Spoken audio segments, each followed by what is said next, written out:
Hello, everyone, and welcome to another Nerds in the Word. That's right. I'm your host, Ark. Those of you who no, Horseboy. No. See, that's the fun part of it all. Hold on. Why can I not? There, I can hear myself now. It's okay. It's all right. It's okay. My head's up. Oh, great T-shirt. Right. So this is what I was gonna say. I was gonna say all those nerdy dudes who are fathers, uncles, grandfathers. Maybe you're not even an uncle or a father or a grandfather, but maybe you have invested in somebody in their life and maybe you didn't know it. But happy Father's Day to the crew out there this past Sunday. I am, in fact, wearing my does being a sugar daddy count? Absolutely it does, Solomon. You are like the sugar daddy father to graphic words, so happy Father's Day. I didn't get you a card, though. This is the awkward part. I didn't get him a card, guys. I think I'm going to be disowned here. No. I wanted to share with you guys. This was part of my Father's Day gift that I got.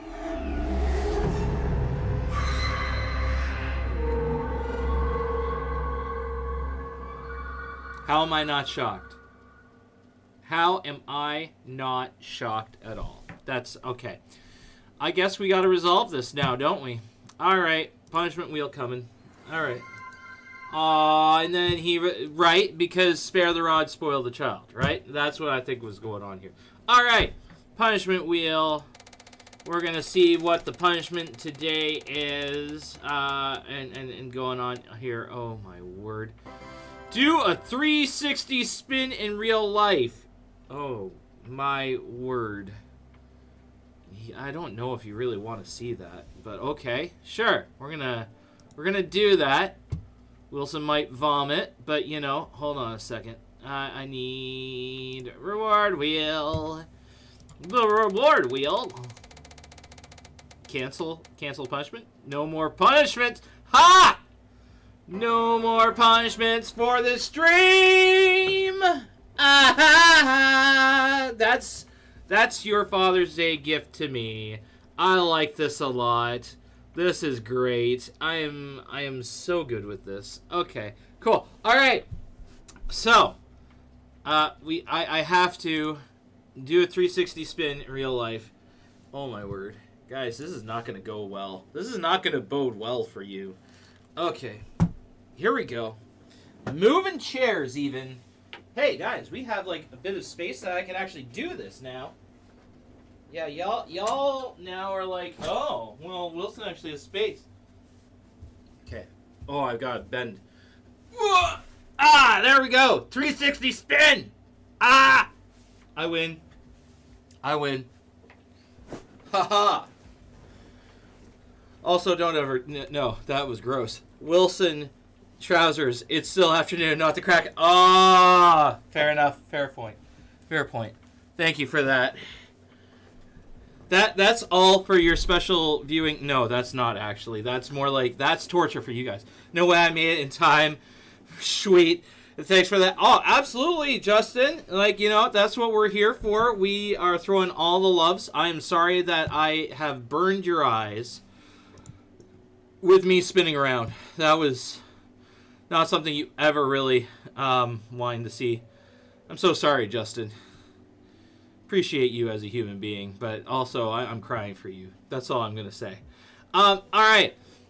So, guys, yeah, I wanted to show off this awesome shirt. Look at that. I am their father, and it's got, like, Mark and Hannah there and their own lightsabers, and it's cute.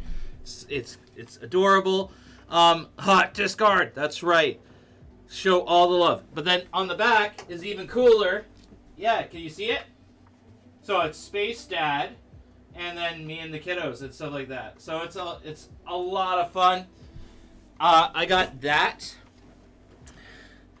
It's very adorable. I thought so too. The cool thing is, Coach is actually wearing a Star Wars t-shirt today, Daya. And so we were both Star Wars themed. And now we're like cute as a couple. and it makes you want to be like, ugh, so gross. I almost made my kids gag because it was so cute. Yeah, that's right. I do it. I'm not ashamed. Deal with it. Oh, shoot. You know what I forgot? I forgot the bag. Because Coach made me a cool bag for Father's Day as well. But also, the cool bag is me and my kids as, like, the like, family version of, all hell, Coach. Darn right. It is me and the kiddos as, like, Talon versions of ourselves and, like, as a family and stuff like that. Oh, dang. Gotta get up. Listen to me. Nod of your head. Sorry, that was horrible. Don't ever. All right. Can I share something from my childhood that I got for Father's Day? Can we nerd out together on this one? This is like a really happy moment for me, okay? I was not expecting this. So, we went out for lunch for Father's Day, because, you do that for Father's Day, apparently. So, we went out for lunch, so I was like, I like looking at Funko Pops. So, we have an EB Games here in Belleville. We also have Mind Games in Belleville, too. And so I was like, hey, I just want to pop on by, see what kind of Funkos are there. And usually they have, like, really good deals. But, like, I wasn't thinking of buying anything. Then I found this gem from my, like, currently my daughter is 7, turning 8 this summer. Shh, we don't talk about how my knees hurt. But I found this gem from when I was 7. It is an Optimus Primal Funko Pop. Oh, yeah. If you remember Beast Wars Transformers, it was golden. It was fantastic. It was amazing. I am so excited. So I saw it, and I'm like, oh, man, I gotta, like, jump on this. I gotta go for it. But, of course, like, I talk through my purchases with my wife, because I'm that kind of dude that does that, okay? Be jelly, okay? Be jelly. Don't actually be jelly. So, I talk with Coach. I'm like, hey, can we do this? And she goes, well, why don't you, like, check on Amazon? Because usually Amazon's cheaper. I know, big corporation. Y'all can judge me. I get it. But, when you live on a fixed budget, you got to make things work. So, anywho. So, I researched, and on Amazon, it's like, oh, yes, available January 1st, 2027. I'm like, excuse me? Excuse me? I just saw this at EB Games. How is this not available right now? If EB Games got it. So I showed it to my wife. I'm like, so not only is it a little bit more expensive, but also it's not till next year. She goes, oh, psh, what? No, we are doing this right now. It's cheaper and it's right now. Let's do this. Boom. Optimus Primal is now officially hanging out on my shelf at home. Oh, I'm so excited. And my wife even let me, because there was a deal on the 2 seasons. On the 2 seasons, which is like the 2 main ones that were going on for that series.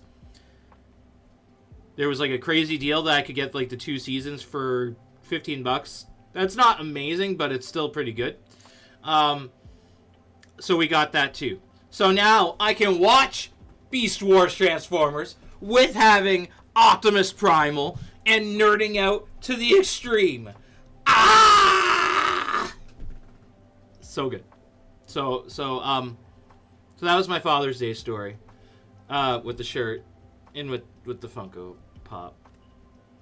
I hope you're having a great day, everybody. Let me know if your eardrums have recovered after that weird yell. Throw like a volume button or like a speaker like thingy emoji, letting us know that you can still hear. I'm dizzy. Oh shoot. Well, how about you just turn me down volume-wise on whatever device you're watching, and that might help not overpower / stimulate your brain. Yeah. Oh, don't worry. I have earbuds. I'm good. It didn't bother me. Okay. Maybe we should have a disclaimer when I show up on streams. Arc warning. Arc will blow your eardrums. Coffee. I don't have coffee, but I do have my special drinky drink. I do have other snacky snacks availabilities, ready for stuff like that. By the way, there is no punishments this stream. I got the no punishments. Woo! Yeah, no coffee? Shame, I know. I don't drink coffee early in the morning. I drink it, like, in the afternoon if I absolutely have to. Guys, I did a long drive on Wednesday night, and I had coffee at 9 o'clock in the evening. That was a bad choice, because I couldn't go to sleep till, like, 2 a.m. Don't do it. Don't do it. All right. And today's banana is actually a chocolate chip banana. So there you go. We are actually having banana. So Wilson's getting old. So that's the thing. That's what's going on. Now, some of you maybe have realized or come to the realization, Arc, we are done Psalms. We have finished the 150 chapter book of intensityness that's in the middle of the Bible. What do we do? Well, never fear, civilian. Rip Psalms, right? Especially when it comes to our man, Tom. Tom loves Psalms. Hey, guys, if you really want to encourage Tom today, send him your favorite Psalm. Heck, I'd even say share Psalm 119. Encourage him to thoroughly read it. Don't actually do that. He will actually slap me for that. Don't do that. I already get nervous at that. Yeah, right? He should be leveling up. I love that sticker, by the way. We need to turn that into a graphic word thing. Hey, team, here's the thing that I'm going to throw down too. If you have ideas for stickers or cool revamped ideas like...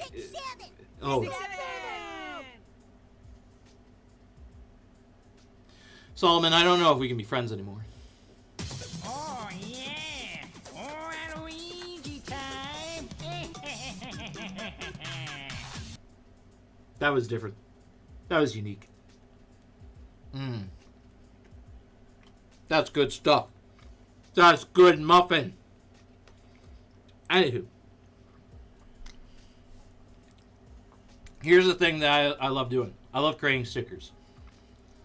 And I love it when it's stickers that can help you guys or rep our community. But also, if you have ideas or if you have had nerdy links to stuff, share it with us because we want to help encourage growth in you guys and want to develop that. My favorite thing that I've learned to do is to invest in opportunities on how are we sharing faith in a way that like we are growing and developing. So I love creating cards that have reminders on how do we sit in the Bible, what are some things that we should observe, and it's going to challenge you to reread the Bible over and over again. I also love creating our nerdy prayers. So like when we had our Street Fighter prayer, we totally did that. That was a fun time. The Hadouken prayer is what it actually is called. So if you have things like that you think would be really cool or interesting or could potentially help other people grow, I'm open to it. Let's get creative. Let's have fun. As long as it's actually going to be, a resource that we're going to be using too. Because I want to be able to help you guys, invest in you guys, and have it where you are growing and developing in stuff. So, yeah. And maybe there's a certain passage that's really hitting you. And you're like, Wilson, I'm really big into this. Does this tie into this verse? Let's do it. Let's figure it out together. Oh my goodness. You have no believe? You have no idea how much I needed that. No believe. You have no believe. Okay. There was a headrest here at one point. And it's disappeared. I want my headrest. I want to rest my head. Hold on. Haha! I have found it. Guys, we're okay. We can keep living. We're okay. Guys, it's okay. It's okay. It's okay. We figured it out. Oh, you know what it is? You know what it is? Pilo shifted things. There we go. This is why I don't have the lumbar support. I have no believe, right? I have no believe. You wouldn't believe. You have no believe. Thank you. I needed that because I talked too much. All right. So yeah, currently we have a vote that's going on in the lobby of Graphic Word. Here, I'll throw it to you guys. If you are like, Psh, I don't believe it. You're wrong, first off. Because it is there. You know how I know? Because I put it there. Ha! I don't know why I'm getting so aggressive, guys. I'm so sorry. But actually, I'm not sorry at all. I'm just way too aggressive. Right here, in this thingy, majigger. This is the thing. It says, Nerds of the Word is starting a new book of the Bible to dive into September 8th. Woo! But we need your help to decide what we are going to work through. Please react to one of these to cast your vote on what we should study next. I note how I said one of these. I'd like to note that Tom has voted for 2. It's unacceptable. I just can't. I just can't. But you should vote. Interesting that we've got Revelation. We got Job. And we have Judges all tied. But Matthew is just kind of sitting in the back. Just kind of like, oh, good news to those around here. I am mostly over your sickness. Woo! Grandpa's doing better. Yes! He's got 2 stints to clear his 96% blockage. Dang. Piper's ear infection cleared up, and she's getting her surgery right now. Dang! Di is having a win of a day, other than not feeling great. She's still not feeling the best, but, we just, she mostly over being sick. Hey! Mostly feeling better. Yeah! So, Rocket, you should have a celebration moment. You should, do a backflip. Don't do a backflip. That's painful. Oh, my goodness. Okay. Guys, how is it that you guys are like, Mike, it's too dark. It's too dark in here, guys. You should have been yelling at me. It's too dark in here. I should have had, my PC going on other things. Well, that's not even that better. You know what? We're just gonna stick with it, okay? We're gonna stick with it, okay? Work with me, guys. Be nice, guys. Guys. No, I'm just kidding. I need a ring light. You're technically not wrong. And that's all I was good. Like that, you're technically not wrong. No. So, we're working through that. So, that is what's been going on. We've been doing lots of stuff. We're prepping for the summer. I will warn you, though. You guys will probably not see me on stream as much. I know. Shocker. Pain. Brutal. I slept pretty poorly, but could be... Dang, nabbit. Ooh, a ring light that would look money great in there. Right? Would look money great in there. So what? It shines and then all of a sudden we make money? We make more money? Money? Did someone say... You're the one who put it... Solomon's just looking for an excuse to throw money at us. Guys, he's pulling the sugar daddy thing again. He put the word money. Right? I shouldn't have taken the bait. It was right there. Anywho. So I will not be around as much for streaming this summer. Really, you might only see me... That's a lot of gifted subscriptions. To Uno Indigo, Lisa Jordan 10, Fireball, Kill You for Free, and Turbo Biff. Look at that, Hype Train has started! I don't know why I'm getting so aggressive. Please forgive my loudness. Except I just can't help it. I have to be loud. Dang you, Solomon, and blessing us. Anywho. No, what I want to throw down is that, yeah, I will not be around as much for the summer. However, we do have 2 excellent streamers that are still on and around. That's going to be our Pilo. That's going to be still featuring our Mondays and Fridays. We are probably going to have our Daya pop in whenever available for her Wednesday streams. Tom will be able to stream from home. So, you should really just, that's the plans. I like it. I like it, Daya. I like it.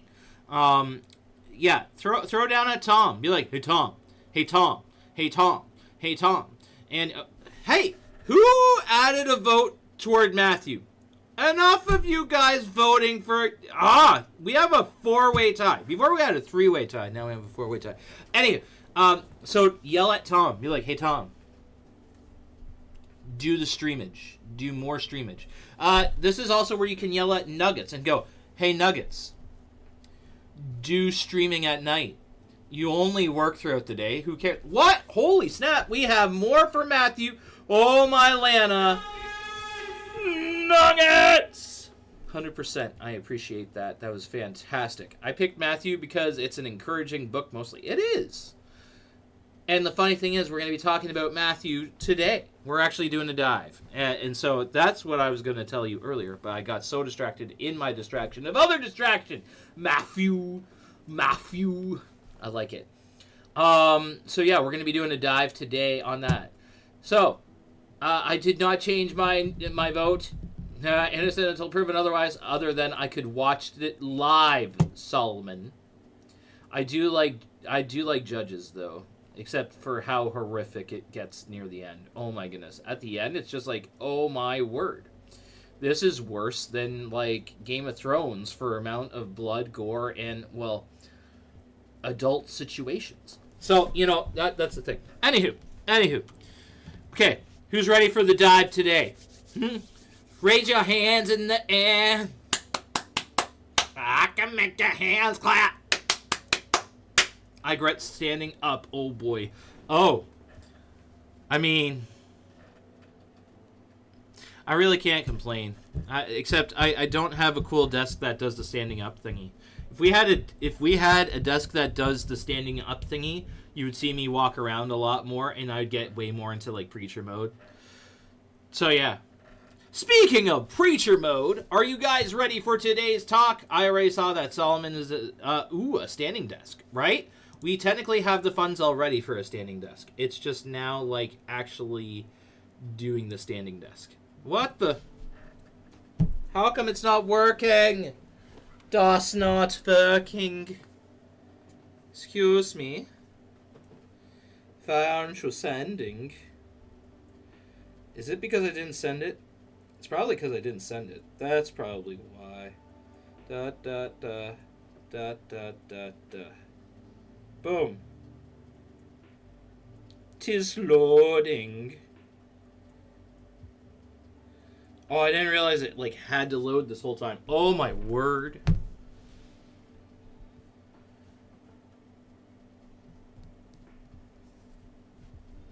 Guys, this hurts.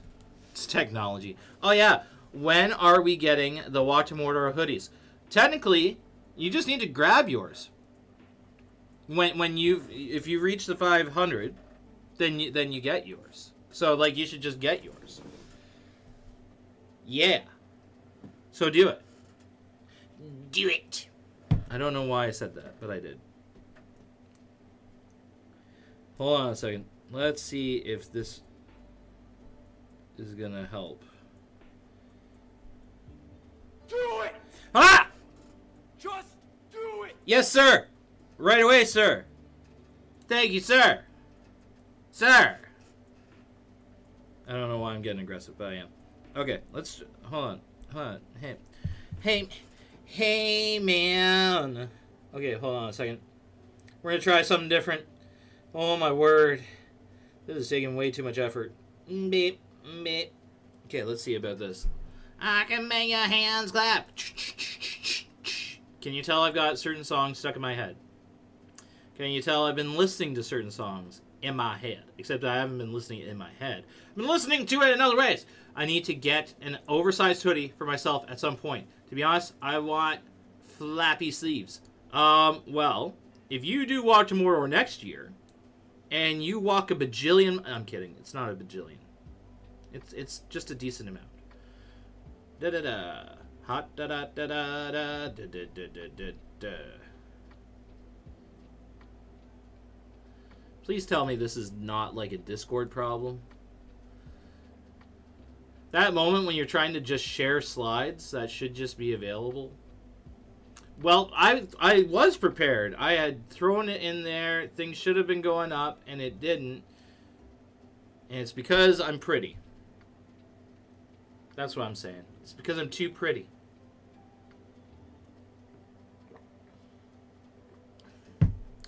Remember where you are, Ark. I know. We're still getting used to things here on the other side. That's all it is. But we are hoping to get it fixed. Oh, there we go. Ha ha! We have completed the thing. We have done the things. To be fair, would it be GW stream if something didn't go wrong? Fair question. Do I have a fair answer for that? No. All right. You guys ready for this? Because essentially, what I'm doing for my talk, in case you guys didn't get a chance to watch it live or watch the follow-up video, because it cut off in the middle and stuff like that, I am doing my Matthew 25 talk for you guys because it's still a Bible study, it's still a deep dive, it's still an understanding. So we all cool with that? Y'all ready for this? Da-da-da. Except this time I'm not going to take 50 minutes to do this. I'm going to definitely try and... Matthew 25. Yes, 100%. Someone's like, I'm so ready! Even though he watched the whole thing and he told me that I did horrible. 100 minutes! Right? I'm going to do another 50-minute one. Okay, so we're going to do this. We're going to do it. And you get to see the slides off of my Discord. Oh, look at... Oh, it's like power slides and things and stuff. It looks gorgeous. You'll actually be able to read it. And I'm just over here. Ew. Okay, so because thank you, Solomon, appreciate that. Okay, so hold on, I should probably move things over, so then I can actually yell at the microphone, and it probably sounds a lot better that way when I yell at the microphone. Better? Does it sound like I'm talking to you rather than to the side of you? Those of you with earbuds on, that like you're the ones that actually matter on this one, because I'm talking to you. Like I'm talking to you. Like I'm talking to you. That's all I'm saying. Aggression. Okay. So Matthew 25. You might be like, what the deal is with Matthew 25? Well, Matthew 25 is a very well-known passage, often connected with end times, which is not wrong. But what we are going to be looking at and chewing on today primarily is the factor of Matthew 25 hitting the level of, like, what are we supposed to be doing in the now about it? And if you've grown up within a church or within a Christian background, likely you've heard this chapter a lot, and there's, like, some doom gloom stuff, and it's usually divided up into the three sections, because really it is three parables that Jesus throws down. However, the way that Jesus presents it, yes, is three parables, but it's all to convey one story. One message, one idea. And we're going to chew on that together. So, buckle up, people. Get ready. And if you're like, dude, I don't even know what the heck the church is or stuff like that, cool. You're going to learn something edumacational about the biblical and stuff like that. So, let's hit it up. Boom. But before you can hit up Matthew 25, you got to talk about Matthew 24. Because, guys, you know what I'm going to say. Hashtag context. You gotta know what's going on in the context. Otherwise, why the heck you reading? Why the heck you... Like, you're gonna read things and you go, oh, that's what it means. Wrong! Slap the hand. Don't take the Bible out of context. 100%. Yeah, don't take it out of context. You put it in the right context of where it's at. So, you cannot read Matthew 25 without reading Matthew 24. And that's a really famous one of like, look at the signs, look at the things, look at the bad stuff that's coming. And everyone goes, oh, that's horrible. It's like Jesus is not focusing really about that. What has gone on is Jesus has thrown down the big woes in Matthew 23. Yeah, that's right. I'm even going further back. Matthew 23. He's throwing down harsh words at the Pharisees and calling them out. Yeah, Matthew 23. 20. 20. That's 100%. And with Matthew 23, and he's doing the big woes, the disciples kind of like left with like, oh snap, there's like a lot of doom and gloom. And he even like prophesied the destruction of Jerusalem, which doesn't happen for another 40 plus years after the resurrection, after Jesus has died and rose again and all this, right? So it has been destroyed by Rome. It sucks and stuff like that. So that's kind of like the nuts thing. So of course, when you're hearing about the city being destroyed again, it kind of makes you feel like it's the end of the world. It's kind of nuts. Yes, thank you. If you do want to watch me do it in the HMC or sermon context and stuff like that, you can watch it there. However, you are actually going to miss this section, which really frustrates me because I don't know if there was like a cutting issue that happened in their live feed or something like that. It was a problem. And so you don't get the back stuff like that. So, of course, when you're talking about destruction of a city, you're going to have disciples go, So Jesus, you're already talking about destruction of the city. What's going to be happening with the world? Like when is the end? Like when is the destruction going to be happening? Right? Like what will signal your return at the end of the world? Because like we haven't seen your intensity going on here and stuff like that. Hello, Rabbi. We're doing a deep dive into Matthew 25. We're just doing some context and stuff like that. I scheduled it for 3 p.m. Whoa. Oh, the destruction part you've scheduled for 3 p.m. What are you destroying? The destruction of the universe at 3 p.m. Okay, good to know. I will cancel plans for 4 p.m. with my family then. It's messing up my schedule, Rabbi, but I'll work with it. So in Matthew 24, there's lots of different catastrophes that are talking about the end of order that's going on, end of things that are just like the basic structure of the world. And what I appreciate is when Jesus is speaking here, I have a work meeting at 2 to 3. If it runs over, I'll let you know. You better, because I need to be ready. Like, I need to get my crew ready for around 3, and that takes too much work, Rabbi. Can you move your weather satellite away from the UK, dying from heat? Nope. I'm good with it. We're nice and cool right now, so I will take it. Here, I'm looking up. There's this one segment that I wanted to throw down. It was really cool. Nope, it's not that one. It's Matthew 24. Come on, guys. Get it right.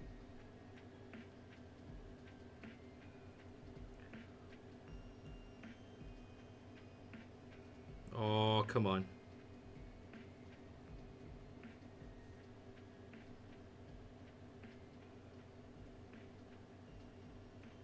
Oh, I need to look up my Bible. I need to actually grab my physical one. You guys are getting me old school vibe.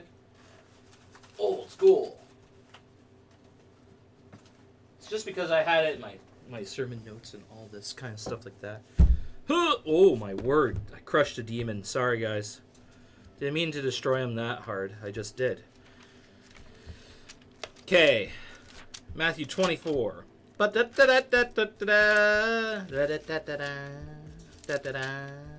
Sorry to my listeners. All right. Matthew 24, verse 42.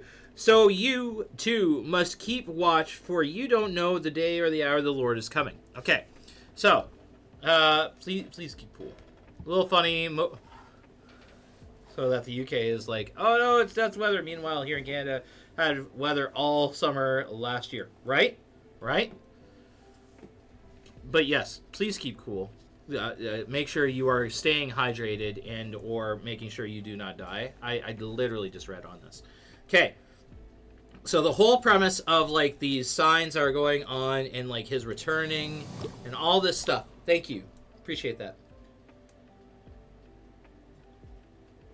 Jesus pushes to, so you too must keep watch or be ready, for you don't know the day your Lord is coming. So what does it mean to be ready? That's the thing that we are kind of working through and we're kind of chewing through here today. And we're processing it in Matthew 25 and what Jesus has thrown down. So actually, what we're going to do, before we start diving into this, I want to bring up to you guys, look at that. We're going to have several screens popping in. Oh, it's the stream within the stream within the stream within the stream within the stream within the stream. Sorry, that was horrible. I need to stop. Okay. We're going to read Matthew 25 together and get our reading on. All right. So get ready. Fun fact, 18 people have died in France because of the heat wave. Dang. Yes, please actually keep cool out there. If you are getting hot, sit down.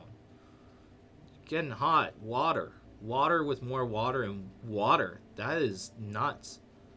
Please take it easy. Okay, here we go. Ready? Matthew 25. Then the kingdom of heaven will be like 10 bridesmaids who took their lamps and went to meet the bridegroom. 5 of them were foolish and 5 were wise. The 5 who were foolish didn't take enough olive oil for their lamps, but the other 5 were wise enough to take along extra oil. When the bridegroom was delayed, they all became drowsy and fell asleep. At midnight they were roused by the shout, "Look, the bridegroom is coming. Come out and meet him." All the bridesmaids got up and prepared their lamps. Then the 5 foolish ones asked the others, "Please give us some of your oil because our lamps are going out." But the others replied, "We don't have enough for all of us. Go to a shop and buy some yourselves." But while they were gone to buy oil, the bridegroom came. Then those who were ready went in with him to the marriage feast, and the door was locked. Later, when the other 5 bridesmaids returned, they stood outside calling, "Lord, Lord, open the door for us." But he called back, "Believe me, I don't know you. So you, too, must keep watch, for you don't know the day or hour of my return." Ha! Interesting. Note, wink, wink. Give me oil in my lamp, keep me burning. Right? This is actually... Solomon, you are crazily on point. I was surprised that the crew that I was talking to on the Sunday with it didn't jump into that. People need to remember the good times. Okay. Again, the kingdom of heaven can be illustrated by the story of a man going on a long trip. He called together his servants and entrusted his money to them while he was gone. He gave 5 bags of silver to one, 2 bags of silver to another, 2 bags of silver to another, and 1 bag of silver to the last, dividing it in proportion to their abilities. He then left on his trip. Oh, dang. Here we go. Rabbi's throwing down wisdom bombs. Rabbi, just a heads up, I'm going to be reading through the chapter, and then I'll read back on your comment. I'm not trying to ignore it. There's just so much that we're going to try and cover in such a short time. Left on his trip. The servant who received the 5 bags of silver began to invest the money and earned 5 more. The servant with 2 bags of silver also went to work and earned 2 more. But the servant who received the 1 bag of silver dug a hole in the ground and hid the master's money. After a long time, their master returned from his trip and called them to give an account of how they had used his money. The servant to whom he had entrusted the 5 bags of silver came forward with 5 more and said, "Master, you gave me 5 bags of silver to invest, and I have earned 5 more." The master was full of praise. "Well done, my good and faithful servant. You have been faithful in handling this small amount, so now I will give you many more responsibilities. Let's celebrate together." The servant who had received 2 bags of silver came forward and said, "Master, you gave me 2 bags of silver to invest, and I have earned 2 more." The master said, "Well done, my good and faithful servant. You have been faithful in handling this small amount, so now I will give you many more responsibilities. Let's celebrate together." Then the servant with the 1 bag of silver came and said, "Master, I knew you were a harsh man, harvesting crops you didn't plant and gathering crops you didn't cultivate. I was afraid I would lose your money, so I hid it in the earth. Look, here's your money back." But the master replied, "You wicked and lazy servant. If you knew I harvested crops I didn't plant and gathered crops I didn't cultivate, why didn't you deposit my money in the bank? At least I could have gotten some interest on it. Then he ordered, take the money from this servant and give it to the one with the 10 bags of silver. To those who use well what they are given, even more will be given, and they will have an abundance. But from those who do nothing, even what little they have will be taken away. Now throw this useless servant into outer darkness, where there will be weeping and gnashing of teeth. But when the Son of Man comes in his glory, and all the angels with him, then he will sit upon his glorious throne. His glorious throne. All the nations will be gathered in his presence, and he will separate the people as a shepherd separates the sheep from the goats. He will place the sheep at his right hand and the goats at his left. Then the king will say to those on his right, come, you who are blessed by my Father, inherit the kingdom prepared for you from the creation of the world. For I was hungry, and you fed me. I was thirsty, and you gave me a drink. I was a stranger, and you invited me into your home. I was naked, and you gave me clothing. I was sick, and you cared for me. I was in prison, and you visited me. Then the righteous ones will reply, Lord, when did we ever see you hungry and feed you, or thirsty and give you something to drink, or a stranger and show you hospitality, or naked and give you clothing? When did we ever see you sick or in prison and visit you? And the king will say, I tell you the truth, when you did it to one of the least of these, my brothers and sisters, you were doing it to me. Then the king will turn to those on the left and say, away with you, cursed ones, into eternal fire, prepared for the devil and his demons. Dang. For I was hungry, and you didn't feed me. I was thirsty, and you didn't give me a drink. I was a stranger, and you didn't invite me into your home. I was naked, and you didn't give me clothing. I was sick and in prison, and you didn't visit me. Then they replied, Lord, when did we ever see you hungry or thirsty or a stranger or naked or sick or in prison and not help you? And he will answer, I tell you the truth, when you refuse to help the least of these, my brothers and sisters, you were refusing to help me. And they will go away into eternal punishment, but the righteous will go into eternal life. Okay, that was a lot of reading in a short period of time. We're breathing. We're stuff like that. All right. So I want to sit on first the parable. Holy snap. What is going on?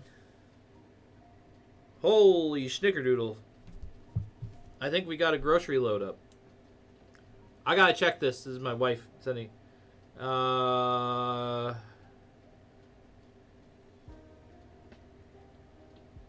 Okay, I need to double check things. Da da da da da da da da da da.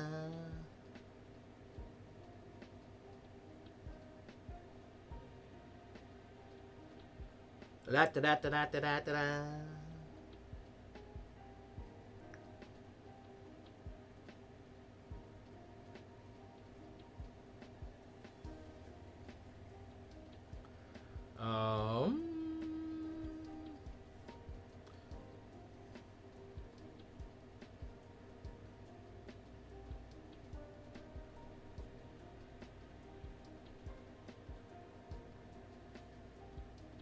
There we go.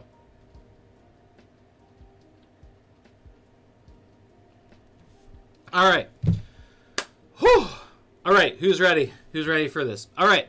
So the first parable. I'm going to read Rabbi's comment on the first parable. Okay.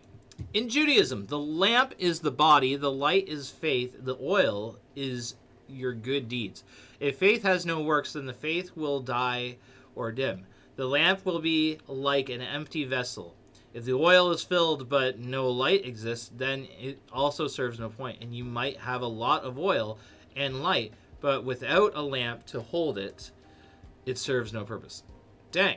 So in this case, what you're saying here, what they would have picked up in as from a Jewish mindset and perspective, like worldview, that the problem with them having no oil is their good deeds. So if they don't have the oil, if they are not doing the work, they are not really able, because they've got the lamp and they would have the light, and the light would be dimmed out and stuff like that. So in that case, it is their good deeds. Interesting note there, Rabbi. I'm going to chew on that a little bit with that, because here, this is what I found was interesting. The comparison that we have here is between those who have extra oil versus those who had like enough.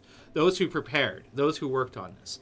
And this is after Jesus has talked about what are you needing to prep for when he is returning, right? So like, you don't know the time or the hour. And he actually says that at the end of this parable specifically, where it says, so you too must keep watch, for you do not know the day or the hour of my return. So are you keeping up? Are you doing the work? Are you investing in people around you? And this actually, I appreciate that, Rabbi. Also, platypus hunt via electrocution, which allows them to track your unique electronic signature. You cannot hide from a platypus. Not related. That's actually really cool. Rabbi, can you DM me that in Discord? I want to share that with my son and like wreck his brain, because he's all about the fun, weird facts and stuff like that. So this is the thing that I find interesting with your note, Rabbi, because the note that, oh my word, you didn't need that close up. The thing that I found interesting here was the difference of like, were they active? Were they legitimately anticipating the bridegroom's return, right? So the real difference between the two, it wasn't even the case that they both fell asleep, right? There can be people that go, oh, well, they were being lazy. It's like, well, both groups fell asleep. Both the ones that had the extra oil versus the other ones that didn't, they both fell asleep. So that's not really the problem. The problem was there were others that brought extra oils. They were doing the work. They were looking to do the work and invest in that time and be prepared for when the bridegroom was ready, so that when they would meet with him, they are meeting with him. So thank you for that, Rabbi. That was a layer that I didn't know about culturally. So I will actually make note of that for any time that I do this talk ever again. Because that's like such a really cool note. This is why you gotta like have your bro that gives us Jewish context and understanding of what's going on here. Because Jesus is talking to a Jewish crowd. He's talking to the disciples. So they would have caught that connection and be like, oh, doy, makes sense. But here's the thing. How are we expecting him? Because like they are anticipating, they are working on that. And this is the same thing when we are talking about, when we are looking for, within Christian mindset, like we're looking for Jesus' return, the Messiah's return. The clean smoke from the lamp is the prayers up to heaven. Yes, that I knew the smoke, or like incense is typically the connection to prayers that is ascending and going up toward God. So like this is the work of the heart, but this is like the focus of like, are we showing that we are doing the work? Are we doing the deeds? Are we investing in the time? Or are we just like kind of thinking, well, whatever, a little bit, it just doesn't matter, kind of stuff like that? Are we investing in this? And this is not to say, guys, I'm being very clear on this from a Christian worldview, a Christian faith worldview. This is not saying that you are saved via your works, but it does show that you are transformed, that you want to do things, that you are serving God in how you are doing it.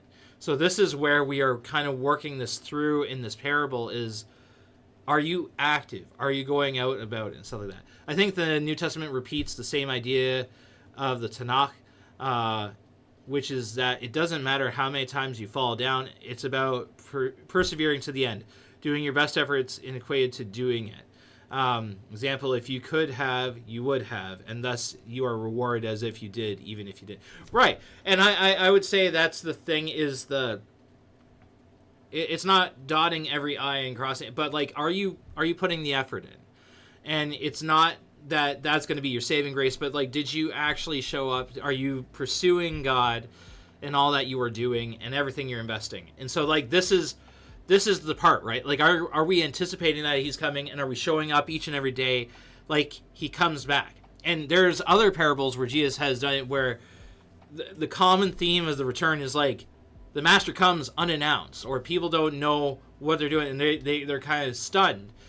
But like, are you still prepped? Are you still doing the work that you're supposed to be doing? Or are you like a lazy servant that just kind of like, whatever, I don't care, and stuff like that, not really mattering and all that kind of stuff?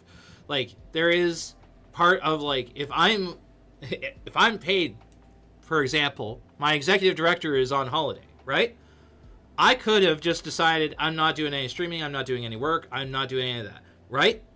I could have done that. But then say she comes back and I'm not here working and I have no reason why I shouldn't be here. That looks really bad. That looks pretty brutal.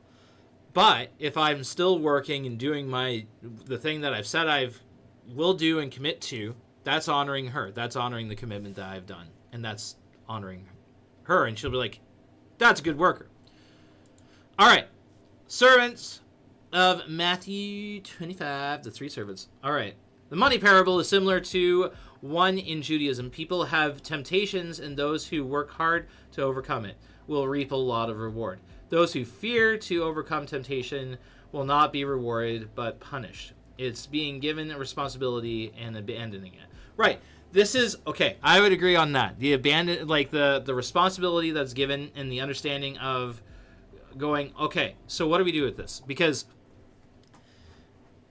if you've grown up in reading Matthew, or like typically hearing this on a Sunday from a pastor, or maybe you've read it through and you're just like, I don't fully get it. There's a detail that I want you to work out here. Because one, the talents that are given, the talents or the bags of silver, often when we illustrate, and you notice here, like the dude has a small bag of silver. Actually, that would not have been accurate to the amount that was given. The amount that it's talking about, each bag of silver is 75 pounds of silver. Okay? Hi. Catch the memo. 75 pounds of silver. That'd be a lot of silver. And think about it. He's giving that one servant, he's giving 5 bags of these. That's a lot of silver. And another one, he's giving 2 bags. And then the other one, he's giving 1 bag. I want you to imagine you had this master that gave you, let's say, okay, let's break it down this way. Say you have a master that gave you $100,000. You got $100,000. Hoo-wee. That's a lot of moolah. And then another person, he gives $200,000. And then another guy, $500,000. And just gives it to you to do what you will. You are working for this master. He gives it to you, and he's going off on a trip. And so, like, here's the thing. And he does it in, like, in a workspace, right? So, like, you're not doing this, like, some off time. This is, like, you're given a lot of money. So then you find out the other dude that's been given $500,000, he's invested in other things within the community, has helped grow the company a fair bit, has done this, and has actually doubled it. So now he's actually got $1 million worth of investment that's going on here. He's actually come back with a return toward $1 million. And of course, you'd be like, dude, that's awesome. The other dude, $200,000, all of a sudden gets $400,000 and has invested into the company in different ways, different options on how it's going on, but has poured into this, worked into it, stuff like that. Of course, like the dude who owns it is going to be mind blown. He's going to be like, holy snap, like, dude, you did a whole lot of work. So then say he comes to you and you're like, hey, yo, I heard you're a pretty hardcore tycoon kind of dude that, like, is pretty vicious and hard, like, pretty mean. Like, you hunt for these deals, you're like a shark out there stealing all these kinds of deals that are just absolutely nuts, and you're ruthless, and you're harsh on your team, you're really hard on them. So I was nervous to invest in anything because I want to make sure you're getting your money back, because we don't know how you got this money. So I just simply stored it away under my bed till you got back. So, like, here's your $100,000. Like, pardon? What? Excuse me? So we often look at that servant and go, like, dude, at least he didn't lose the money. Like, that's a good thing. He didn't, like, go off on a splurge and stuff like that. But here's the hard thing. He didn't even try and invest in anything like the other guys. He didn't even put it into a way to... Like, the master freaks out and goes, you could have at least put it in the bank and we could have had interest developed on that. At least that would have gained me... If I'm really that harsh, why wouldn't you even think on that level? I want you to sit on this. How do you see the master? Because the servant with the one bag of silver, the $100,000, so to speak, looked at this dude as like, yo, I don't want to mess with this guy. Like, this guy does not seem right. This dude somehow makes his money, and he must be doing it this way. It's a self-imposed thought. It's this push. You didn't hear that from the other servants. You're hearing it just from this one servant. And in that vantage point, guys, I want to chew on this, because I look at the talents, the bags of silver. Actually, I look at that as an investment that God has given you. You are sucking wind not because of your own strength and might, but because God has given you that grace. I see that bag, the talents, is literally the stuff that he's given you. And I appreciate that it said to some he's given more due to their capacity and some less due to their capacity. Either way, you've been given something. Either way, the master has been given his servants stuff. And the point is, what are you doing with it? Like, the point is, what you've been given, you need to be doing something with it. But our vantage point on how we go about doing that is different based on how we look at the master. And this is where I say, this is how we look at God. If you look at God being like, dude, you're such a dink, and I'm sorry, probably I'm going to get bleeped out online because I said that word. You're a punk. You're a jerk. You're a meanie. Like, I have to earn my own way. I have to do my own thing. You know what? It's for me to figure out. And if you're going to be a jerk, if you're going to be this God kind of stuff like that doesn't care about us, well, I'm not going to invest in things for you. I don't care. I'm just going to hold on. I'm going to do nothing with it. And even you can throw it and squander it in other ways, right? But it's the vantage point here that we can easily have. It's this mindset of like, well, wow, language, right? I haven't heard such language since Tom's last, my Lana. But how do you view God? Because how you view God will also determine how you're going to be faithful toward him. And this can happen to Christians or people that are following God. Anyone who's choosing to follow God, you still have to work out your vantage point on how you see God. Is God really this dude who's always having a lightning bolt ready with your name on it, kind of stuff like that? And like he's just going to try and rip off of other people, and is he a jerk to people around him, stuff like that? Or is he a guy that has invested in you and wants to see you grow, because when you grow, it's actually him also growing in that too?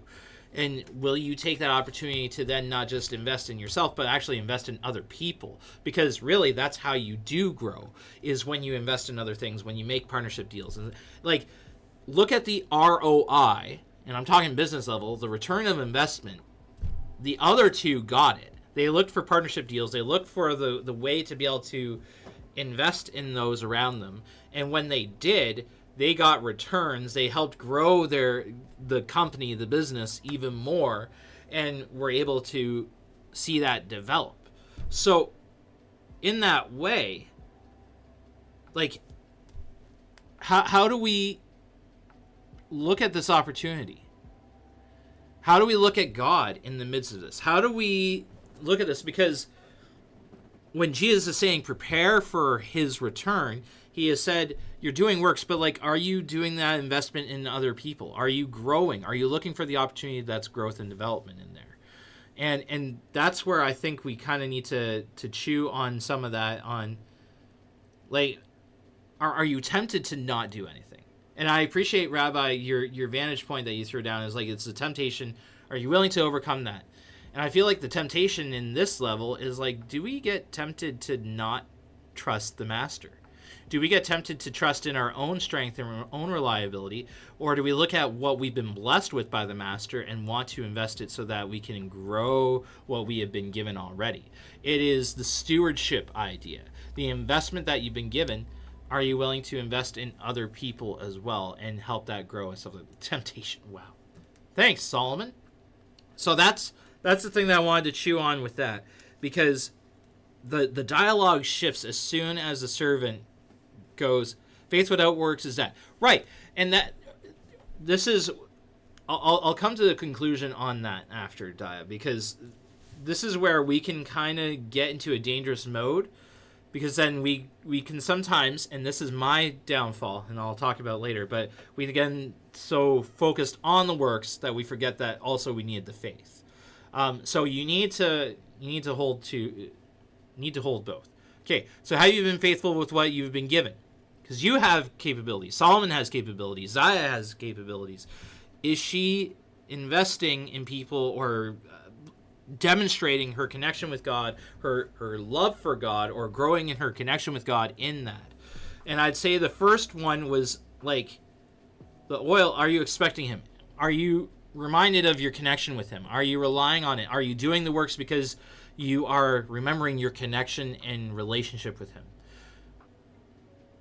Because you want to be known. Because that was part of the problem, right? When they showed up and there was no lights, they said, we don't, sorry. Believe me, I don't know you. Believe me, I don't know you.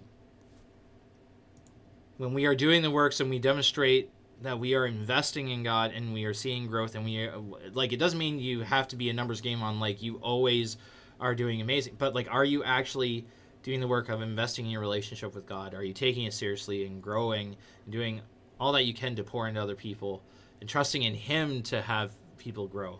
Like, are you doing that? Because he's going to know you, and then he's going to say, good and faithful servant, for your investment.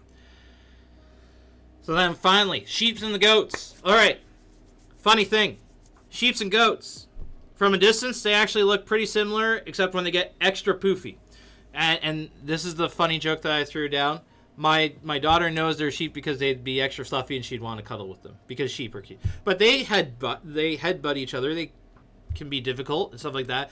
When a goat has its horns cut off, it doesn't really look necessarily always like a goat.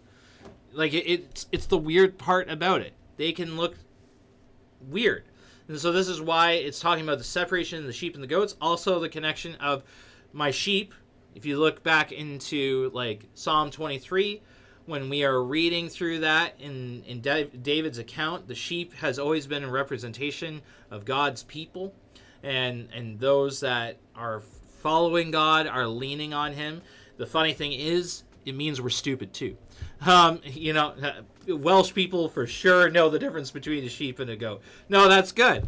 There's a reason why we're referred to as sheep. Right. And like, sheep are dumb, but then so are goats. Both can be stubborn. Both can do things. But this is where, when Jesus is talking about the Son of Man, and I'd like to note another thing after this, goats scream better. They really do, Rabbi. They do the screaming really well. I'm not going to do it. But here's the thing that is going on, right?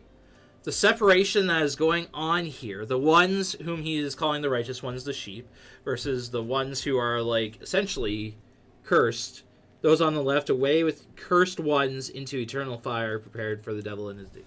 Harsh, hardcore, intense. The difference that's going on is their response to people in need. So the sheep, the only reason why they're sheep is because when Jesus is saying, or the Son of Man is saying, that you have given water to those who are thirsty, you fed those who were hungry, you clothed those who were naked, you visited those who were in prison, you took care of the ones that were sick. These are all people that are in dire needs. Hey, you guys picked the partners, not right? I'm just saying. But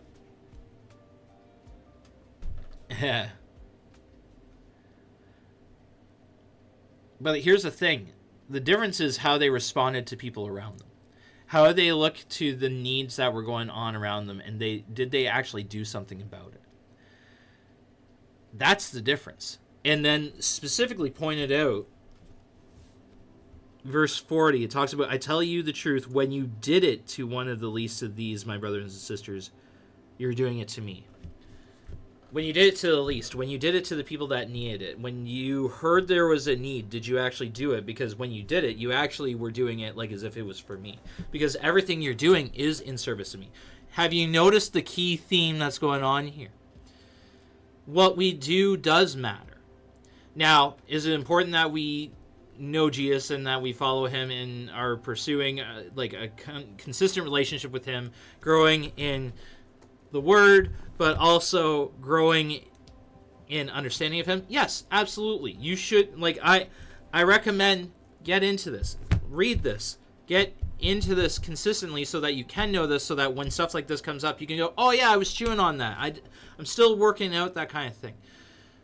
Doesn't mean you're perfect, but it does mean you are trying stuff. You are trying to understand more about God. But then the hard thing that we often do is we just stick to the brain stuff and then we don't go to the application stuff. And this is what Jesus is throwing down, is that your brain, it's great, but your feet and hands need to be doing this too. And he's saying this to the disciples because the next chapter is when he gets arrested. But when he's saying this, actually the next chapter is when he's prepping for the Last Supper and then he'll get arrested. So this is all in preparation for that. But what he's prepping them is, don't be just the people that have heard things, be the people that are doing things. And this is a thing that we need to be taking seriously because, guys, there's a whole lot of needs that are out there. And I guarantee you in the UK, there's lots of needs. In the States, there's lots of needs. In, anywhere in the world, you don't, look around. There's someone in need. Here in Belleville, I guarantee you there's some people that need help. There are shelters that need help. There are people that need food. I love that on Sunday, every Sunday, we have we have something that we are featuring for the month to donate toward our food bank, our local food bank, and how are we helping and investing in that. But also, how are we doing that? And I think part of doing that at your church or your local business or any local groups that are actually investing in giving that money to it, think about investing in that. But also, if you see someone that's in need, think about going to the dollar store, grabbing some food that they can have on hand and just give it. There was one dude that I saw that was over, if you're in the Belleville area, you know where this is. Over by Walmart, there's a median where usually some people that are down on their luck, not doing great, are asking for money or food and stuff like that. So I saw one person, and it really bothered me. I heard this voice go have you fed him? Have you done this? And it didn't leave my head. So I went over to the dollar store, told my wife that I was doing this, not to brag, but to be just in case you're wondering what that's for. And I got this person stuff that hopefully could last him for a good period of time, but also could fill his stomach, substantial stuff like cheese and some meats and chips and stuff like that. And it was just hey dude, I'm sorry I don't have cash to give you, but I can give you some food and here's some drinks and a bottle that you could reuse after this and be able to keep on going, just to keep on going forward. And I've never seen that person ever since. I don't know what's gone on. Maybe they're in a better situation. Maybe they're not. But the thing is, are we doing that? When we see things like that, are we doing stuff about it? Or are we just kind of going at it like the goats, where it's just what do you mean? Where did we see you? Because we then get focused on, Jesus, I did not see you directly. I did not see you if I knew it was you, I'd be doing it. It's but that's the thing. The sheep didn't know it was me, and they did it. You didn't see that it was me, so you didn't do it. It's a hard call out. It's a hard chew on that. Okay. Rabbi threw down something. Okay. Yes, overcoming sin leads to more temptations, but they are temptations on a higher level. Moses was given such a high level of responsibility that striking a rock was enough to keep him out of of entering Israel. Yeah, I was actually talking to my son about this last night. But all of the people who were able to enter Israel were the same ones who sinned repeatedly in the desert. Moses will inherit a greater portion in the new Israel. Yeah, I was talking... Dude, mind link. That was cool, because I was talking to my son about that last night before bed. They who sinned in the desert but entered Israel will inherit a lesser portion. That's cool. Yeah. Oh, I threw it down. When I was with Pilo getting some stuff, there was a gentleman on the side by a dollar store. For a while, I had $50 in my wallet, but never had anything to use it for. I gave it to him, and he was so thankful. Surprised I gave him so much. He gave me the Pepsi he was given because he was diabetic, and it hurt him. Pilo was surprised I gave so willingly. Well, and, like, that's the thing, that, like, are we willing to help others? And I'm not saying you need to, like, empty your bank account. But, like, legitimately, what's stopping us from helping? I know for me, sometimes I go, like, God, I don't have a whole lot to give. It's like, God didn't tell you a certain monetary value that you have to always be ready to give or stuff like that. Were you willing to feed? Were you willing to clothe? Were you willing to help somebody who needed that investment? Like, guys, it is actually not that hard. So I want to challenge that mindset on this. How are we doing this? Oh my goodness, we are going so overtime. I'm sorry. All right. Here's something I want to throw down. This was a cool term that I've read from N.T. Wright. N.T. Wright is a theologian who throws down some really cool commentary on how are we chewing on... Yeah, 100 minutes. Yeah, we're getting there. N.T. Wright throws down this awesome idea of inaugurated eschatology. So what does that mean? Inaugurated eschatology within a church community looks like this. It brings a foretaste of God's future. Complete transformation in the present and energized by the resurrection. So this is what I want to throw down. The foretaste of God's future. We always point to the excitement of when we die, we get to be in heaven. We get to be connected with God, right? Like that's the whole thing of like why most people come to faith is that they don't want to go to hell. They're wanting fire insurance. And that's great and all, but that's not actually the point. N.T. Wright has thrown this down, and I've seen this over time in studying theology. We actually have a horrible vantage point on what we are supposed to do about heaven. Does heaven have heat waves? No, not that I'm aware of. Dad hasn't told me anything yet, but I also haven't. Yeah, I'm sorry, that was a bad joke. But the foretaste of God's future. The interesting note that I have here is Matthew particularly, and if we do end up doing Matthew as a study, I want to lean on looking at this phrase, the kingdom of heaven. Because in Matthew, it really leans on this language of the kingdom of heaven is like, the kingdom of heaven is this, the kingdom of heaven. And when Jesus was doing ministry, his focus was the kingdom of heaven is not to come. It's here and now. It has arrived. And the idea that he is saying is in his life, in his ministry, he was demonstrating what the kingdom of heaven looks like on earth. Because if you read later eschatology or eschatological stuff like Revelation, I just heard Piper is getting a onesie instead of a cone. Hey, onesie! That's cute. The thing about eschatology, we always go, oh, well, heaven's going to be there, and it's going to be this separate place, and stuff like that. Like, Jesus has depicted that there is paradise as a separate place. But if you actually study Revelation, heaven comes to earth. There is the renewal of earth. Paul talks about how the earth is groaning for the renewal, for when God has dealt with all the evil that is here, the curse that has been put on back in Genesis 3, that we can then have the reality of what is supposed to be like, this unfiltered version of what earth is supposed to be like, and really where heaven and earth are commingled. That's what, like, the Garden of Eden we talked about, and that's where you're reading how the city comes down and comes on earth and is this place where God is doing his dwelling and his place. This is where it's back Garden Eden 2.0. But N.T. Wright is going, that's not like only a future thing. That's like a now thing. Like, this is a foretaste of what's to come. We, as people who are following Jesus, who are pursuing God and who are following God, we are to demonstrate what does that look like. We are to demonstrate what living with that mindset is. And that means you are blessing those around you. You are not holding on to only your wealth. You are learning to help those who are in need. You are being wise on how you are investing in the people around you. Also, Ark, you spelled Shepheard wrong. Yes, I have horrible spellingness when I'm in a rush. Thank you, Daya.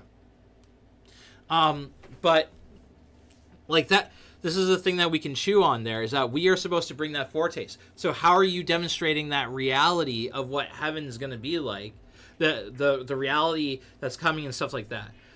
Oh, so that's not the Canadian spelling. Nope. Complete transformation of the present. So that's part of it, is like we are showing that transformation that has happened when we've focused on ourselves, focused on what we've wanted, and focused on how are we looking at the investment that God has given us, the good works that we are serving in him and expecting him to show up and doing good works, and then blessing those around us. And it's energized by the resurrection, because we are broken in ourselves. We cannot do this perfectly. I appreciate Rabbi throwing this down, that like even the idea of like you just pouring in the effort is a big deal, that you are legitimately showing up. Because guess what? Jesus doesn't expect you to be perfect. He expects you to follow him. He's the one who makes you perfect. He's the one who refines you and makes you better. You pursue him, you seek him out, and you follow in the way that he would have done things. And in that, you're going to change the world. That's the cool thing. Cool. So, inaugurated eschatology. We shift it from oh yay to graduation day, to show what graduation day is going to be like right now, to live that reality right now, so that when we are there, we're like, oh dude, yeah, this is even better. Like, we're stop looking to the future only thing. Like, yes, be excited, be hopeful, be expectant, but live it like as if Jesus is showing up today. Live it like as if you're gonna see him coming. Okay, do the good works now. So, level up challenge. You ready? We got 3 questions that are thrown at you guys. So, what should this challenge in us? Are we living life anticipating that Jesus is coming today? Are you doing the work right now? Or are you just kind of like, I'll just wait till graduation day. I've got my fire insurance and stuff like that. No, that's not enough. That is not helping you. That's like, sure, you can do your fire insurance, but like, really, you're not showing that you're connected with God, that you've got a heart, that you are wanting to serve him. Are we, and I gotta cut that out. Are we actively serving with what we have been given?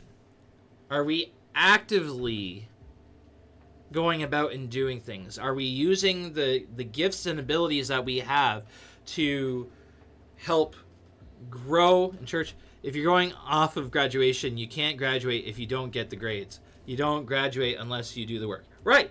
No, and that's a fair evaluation, but that holds to a certain standard, right? And I'm not saying that you have to be perfect in all this, right? But there's work that needs to be done. So, like, this is where any example is going to deteriorate over time, right? It's not going to be a perfect copy-paste situation. But you're right.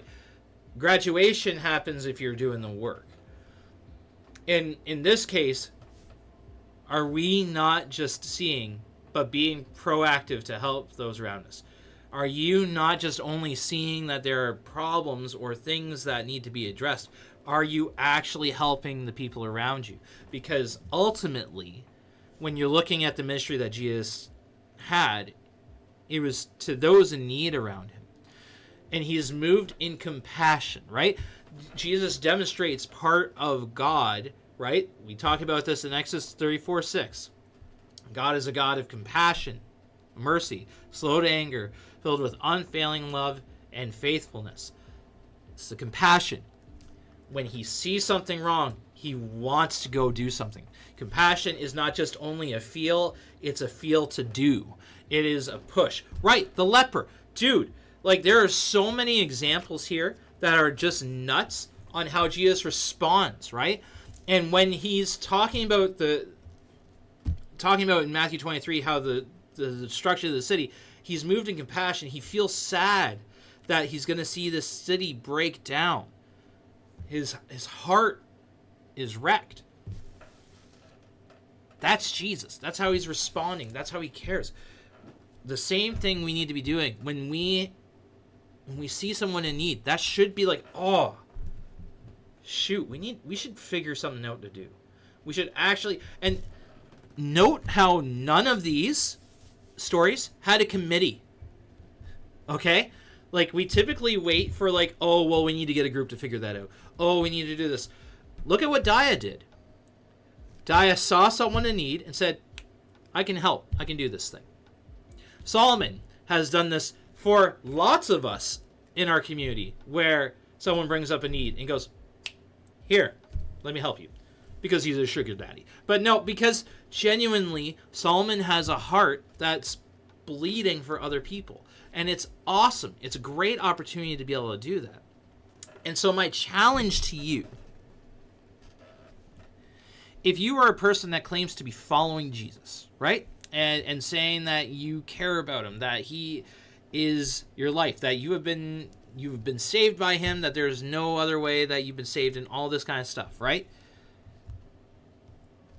Is what you're doing showing that? Because if you don't look like Jesus, which, by the way, Christians, it was a mocking term for little Christs, and then we turned that into a big compliment, but now we're not even demonstrating that compliment. It's a big frustration for me.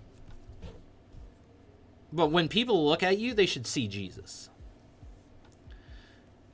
When people look at you, they should see inaugurated eschatology and the fact that you are wanting to demonstrate what the hopeful future is going to look like in the here and now. Just a taste of it.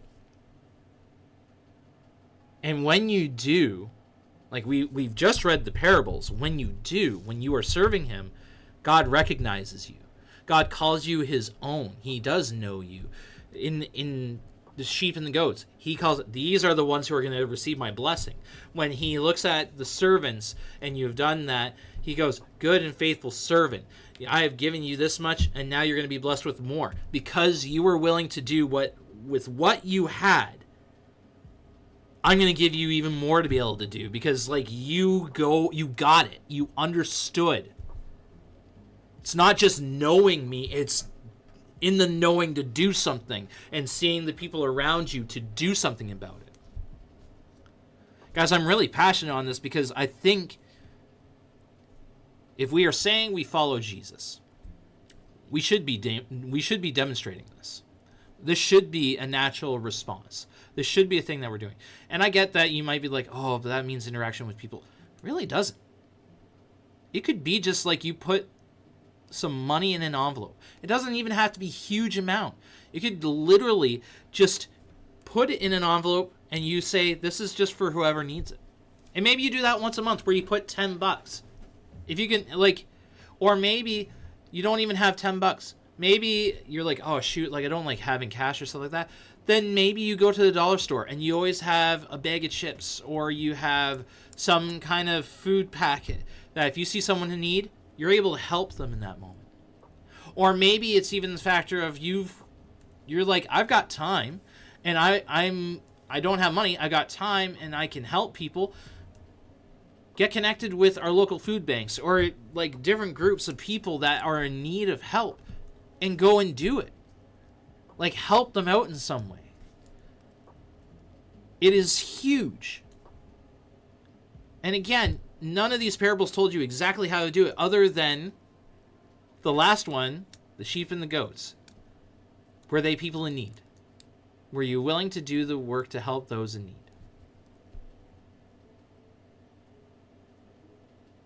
Because when you do that, you are actually helping those who Jesus would help. You are right there with Jesus. And he gets blessed in that. It's like you're helping him. So how do you prep for Jesus' return? You go out and you look like Jesus, and you serve those who need help. You go out there and you realize you've been blessed. Even what you have that may be little, you've still been blessed with it, and you are to invest in other people, because that is how you invest in your relationship with God.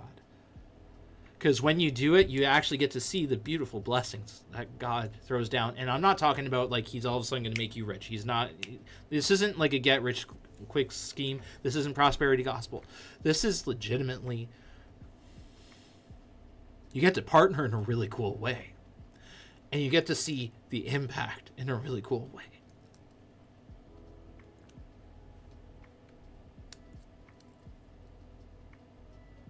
And as Dia just said, it's not a bad thing. I think I don't usually have God in mind either, but actions still speak volumes.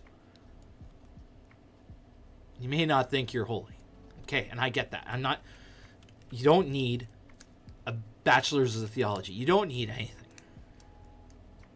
to do this kind of stuff. And it bothers me that we kind of get into this mindset of like, well, I need to do this. I need it. No, you don't. Jesus didn't tell you needed a degree. He just told you to just go do.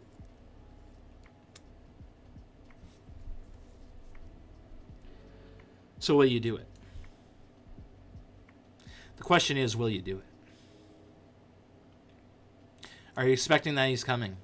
And don't just do it because you're like, oh shoot, if I don't, like Jesus is going to catch me with like everything's messed up. No, are you doing it because you are expecting he's going to show up, and you want to show that cool transition of, see, this is what it's like. This is who Jesus is. And he wants you to experience this consistently.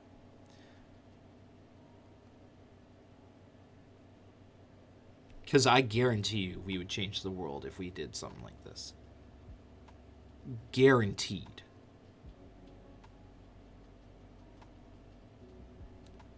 Are we willing to get off of our gaming chairs to do that? So, that's your challenge. That's the chew through. You might be the only Jesus someone ever meets. Right.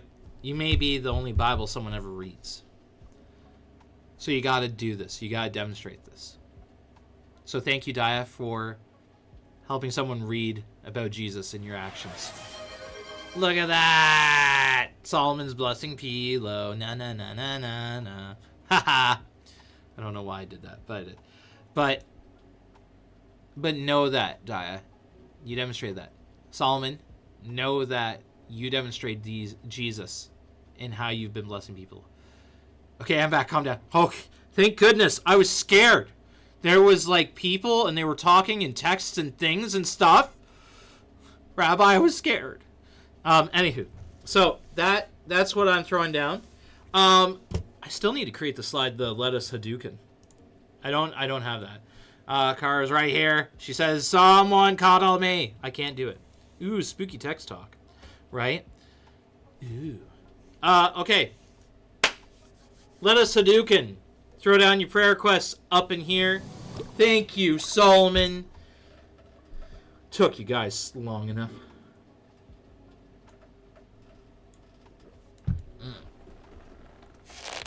Oh, that's so much better. Oh, the stretching. So, throw down your prayer requests into the chat skis. Do it while I eat my muffin. Wow. Nom nom nom. Okay, work. And also my mental state has been hot garbage. Dang. Hot garbage for like a week now. It's good. I'm good at hiding it, but oh boy. All right. Yeah, that's been hitting a fair bit of us. I'm interested in that. That's not to say that your stuff doesn't suck, but like I find that interesting because I was getting hit with stuff this past weekend too. Pray for the family to have some time to rest. It's been nonstop, bro. I get it, Snick. I get it. Halo, pain and exhaustion. Yeesh, not fun. Not fun. We'll pray for that. Solomon for the heat wave to stop so that he can actually breathe. Oh. Oh. Thank you, Solomon, for sharing. Starting my immunotherapy tomorrow, so prayers would be appreciated. Absolutely. Yeah. Eyes up, Guardian. Heck yes. We'll be praying for that. I was just about to say that too. Yeah. So we'll be praying for you for that. Anyone else? Bueller! I don't know why I'm talking that way. Please forgive me. I'm a unique individual. I am very unique. That's all I can say. That is, if this heat wave doesn't kill me beforehand, right? What about me? What about me? What about Wilson? What about Ark? I appreciate that you call me Ark, not Wilson. Yes, rest would be good. However, I don't think that's going to likely happen.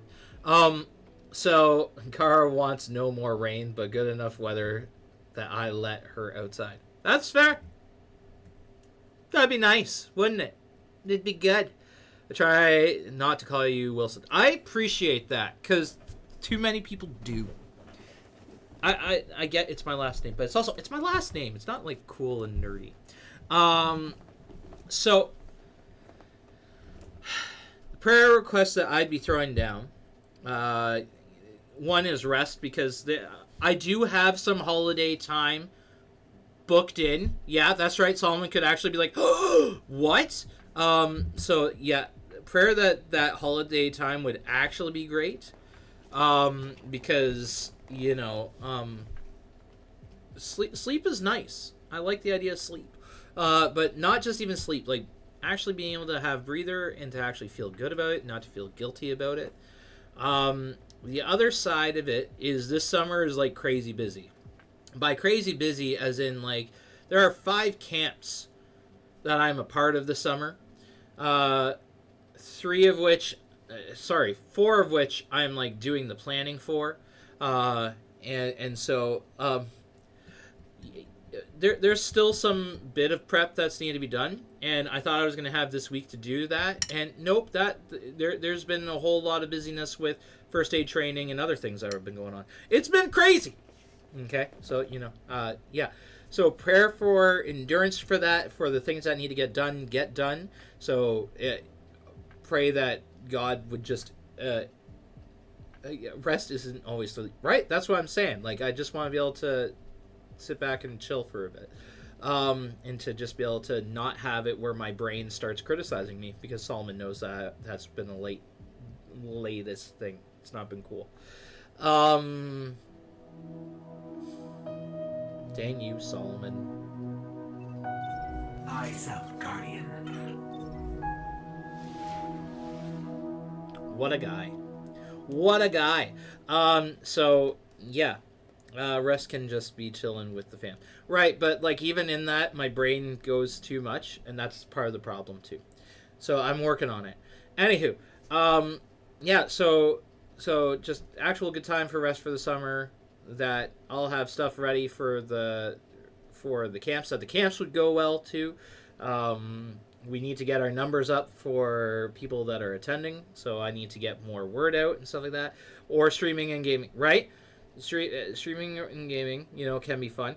Pray for this summer for our streamers specifically. I'm talking about like Pilo and Daya and potentially Nuggets and of course Tom. Car camp, that would be awesome. But prayer for them as they are holding the fort throughout the summer in different ways, that they would be able to rest and enjoy their time here. The AC should be working in here, but of course you still need to have wind blowing and stuff like that. So we still have we have a fan. It's helping. But yeah, so just prayer that you be with them, and yeah, cool. Okay, I'm gonna pray. I'm gonna Hadouken AC acknowledge Christ. Absolutely, that's what that stands for. Psh, what else would it stand for? You're in a small enclosed room with a PC and body heat. It's going to warm up the room. I know. It just would be nice to have it not kill me almost. I'm kidding. It's not killing me. It's just really warm. All right. Let us Hadouken and hit this up. Oh my goodness, you guys. All right. I just want to make sure I'm getting up to the top of the list. Okay, I got it. Stop typing. Gotta jump into a meeting again. Y'all take care. Let's game in 3 weeks. How are we going to game in 3 weeks when the end of the world's happening at 3 p.m.? You said the destruction of the universe. Hey! 1 year sober. Way to go.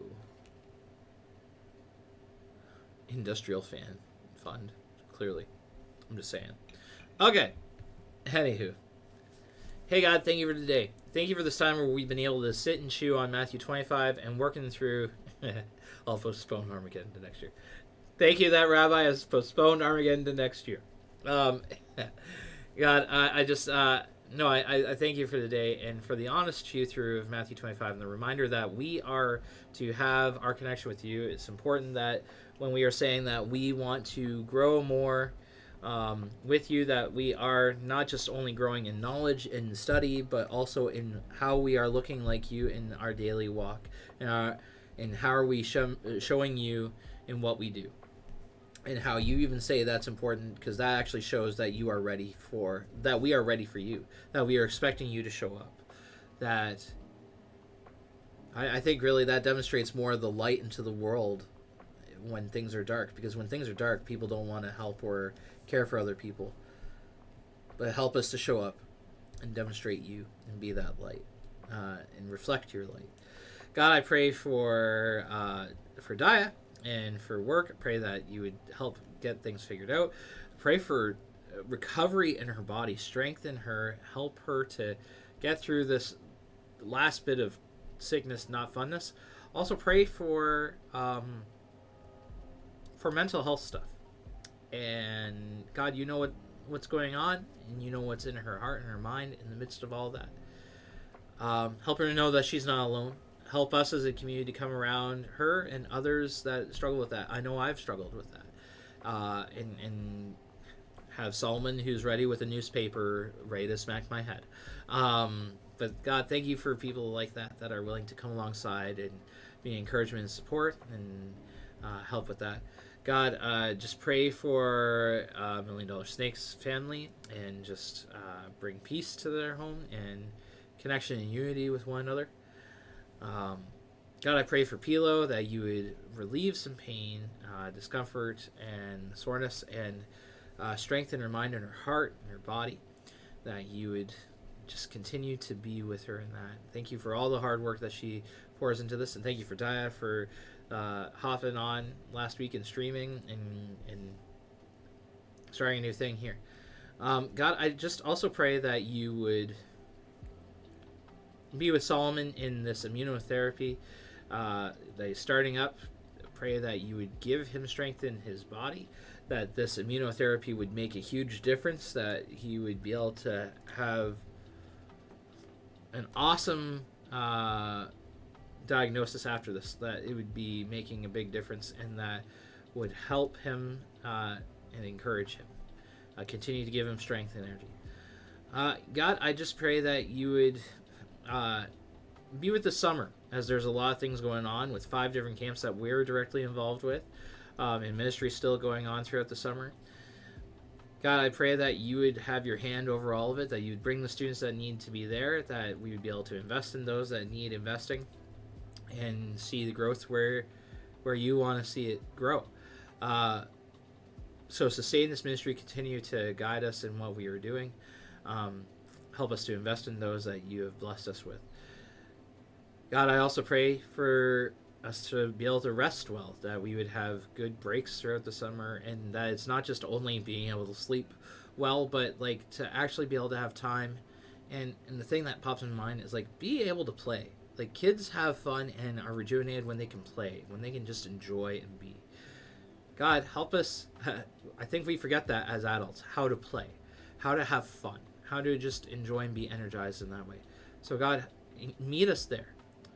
Encourage us, support us in there, and that I would have rest in that and be able to do that. God, just be with our crew, as you know, this is a super long stream. Bless them. Thank you for each and every one of them that's there. And yeah, I ask this in your name. Amen. Well, guys, that was our super duper long stream where Wilson actually did basically an hour just of talking again. It's too big. I should have not have done a full chapter. Next time I will do it. Next time I will do a chunk of it. But you can't really do a chunk of it. You need to have the context. So, anywho, yeah. Hopefully that is a blessing to you. Hopefully that's a challenge for you. You know, people may call you Wilson less if you don't call yourself Wilson. Right. I'll try not to do that. I've been trying to do that shift because most people have called me that, and so then I got used to that, and it was not fun. Anywho, Tom is supposed to be doing a stream today, and he's supposed to be doing it from home. My suggestion: bombard Tom. Ha!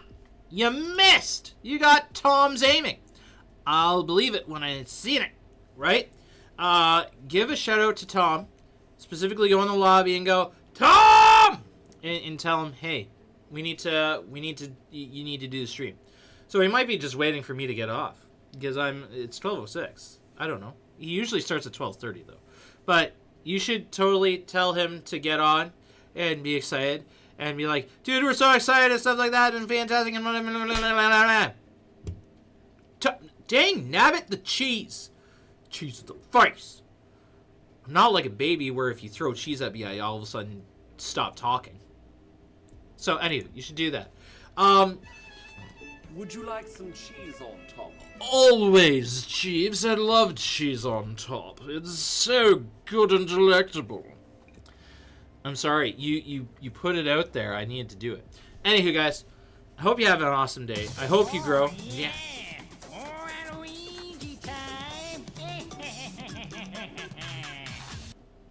That was unique. 6, 7. 6, 7. What? Why? Oh yeah! Oh, Luigi time!